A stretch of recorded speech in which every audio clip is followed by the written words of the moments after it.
In today's equity index futures markets, let's look at the Nasdaq futures as they're attempting to hold another gain today.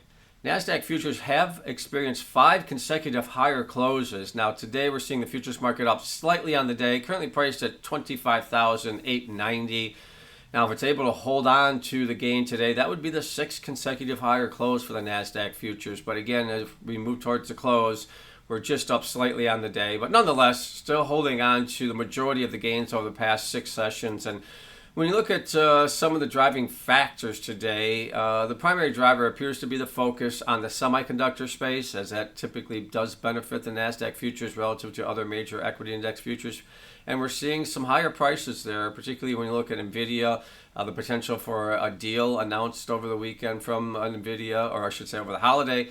And therefore, that appears to be shifting sentiment in that sector as a positive tone today, and that's helping to support the Nasdaq futures, particularly relative to the other major equity index futures markets. When you look at the S&P, down slightly on the day, again, trying to get back to unchanged. It's just down slightly, and it may get there before the end of the day, but still kind of drifting.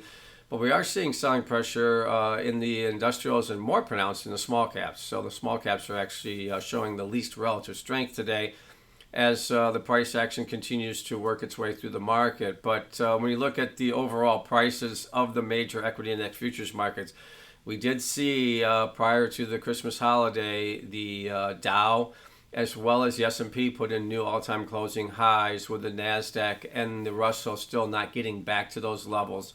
And even in today's price action, if we see the Nasdaq hold on to the gain, we're still below those levels that we did see, the highest levels of the year, which were at the end of October. So Nasdaq still has some work to do if it wants to try to get to higher levels before the end of the year. But when you look at the other major averages, particularly when you look at the Dow and the S&P, we are just below those all-time highs that we did attain just prior to the Christmas holiday.